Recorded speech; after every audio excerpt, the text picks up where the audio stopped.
Welcome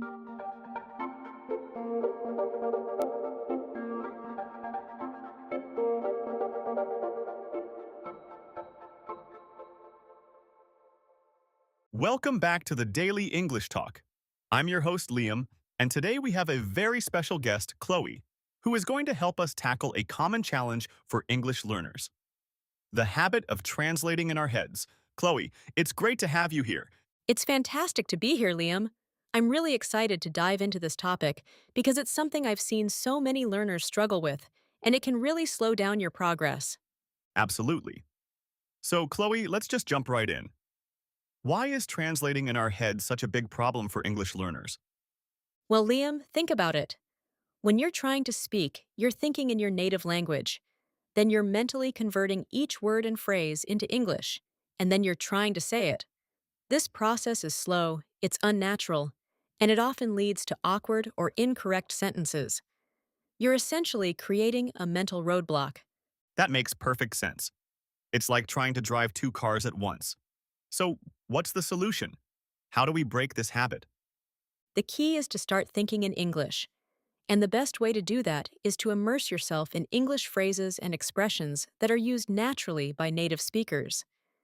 Instead of translating word for word, we want to start associating English words and phrases directly with their meaning and context. That sounds like a big step. Where do we begin? We begin by focusing on common situations and learning the go-to phrases for those situations. Today, we're going to look at some everyday scenarios and provide you with ready-made English phrases that you can start using immediately without needing to translate. Great! So, let's imagine a common situation. Maybe someone is asking for directions. What would a learner typically do if they're translating? And They might think, how do I get to the train station? In their language, then translate each word. How becomes how. Do becomes do. I becomes I. Get becomes get. To becomes to. The becomes the. Train becomes train. And station becomes station. It's a lot of mental work. what's the more natural, direct English way to ask that? Instead of thinking about the individual words, you learn the complete phrase. For asking directions, you could say, "Excuse me, could you tell me how to get to the train station?" Or even more simply, "Where's the train station, please?" Those are much smoother. So, the idea is to learn these chunks of language, these set phrases. Exactly. You're learning the whole idea, not just individual words. Another good one for directions is if you're a bit lost. I'm looking for, so you could say, I'm looking for the nearest supermarket. That's excellent. I'm looking for is a very versatile phrase. What about another common situation? Let's say you're at a shop and you want to ask about a product. Right.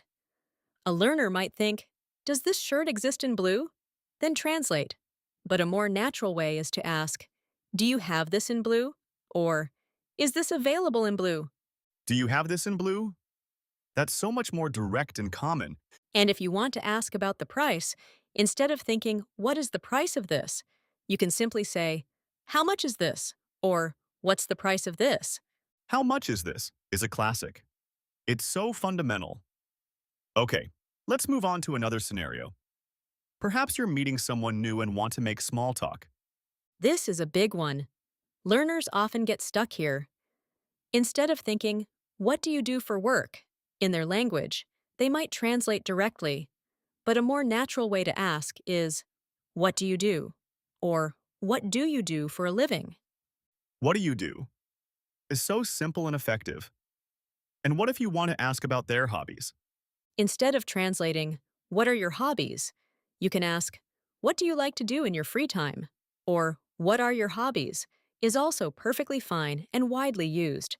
It's about learning the common collocations and sentence structures. So, we're aiming for fluency, which means speaking without hesitation. Exactly.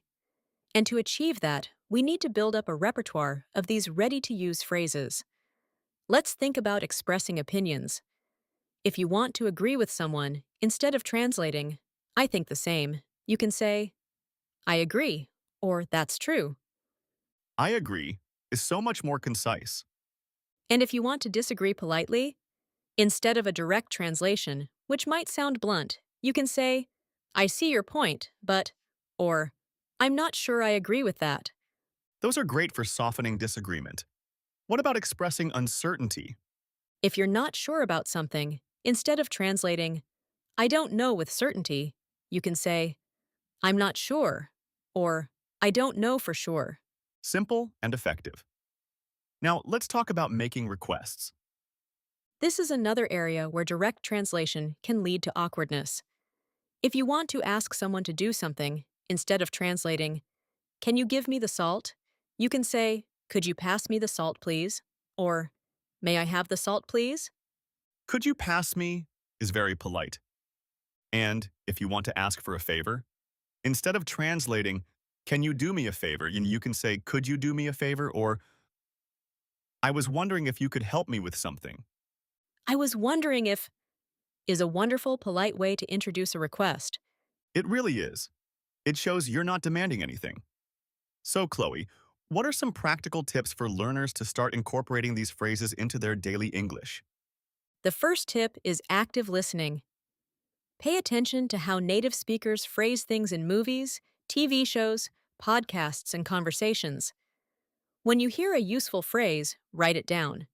And what do you do with it once you've written it down? Don't just let it sit there. Practice saying it out loud. Try to use it in a sentence, even if you're just talking to yourself. The more you say it, the more natural it will become. So, repetition is key. Absolutely. Another tip is to focus on one situation at a time.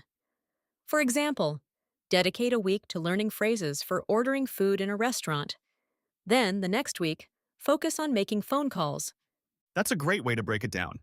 It makes it less overwhelming. And the third tip is to use flashcards or vocabulary apps, but instead of just learning single words, learn entire phrases. Write the English phrase on one side and its meaning or a context sentence on the other. So, we're building phrase books, essentially. Exactly. And finally, don't be afraid to make mistakes. The goal is to communicate. Even if you don't get the phrase exactly right, people will understand your intention. The more you try, the better you'll become. That's a very encouraging message, Chloe. So, to recap, the key to stopping translation in your head is to actively learn and use complete English phrases in context.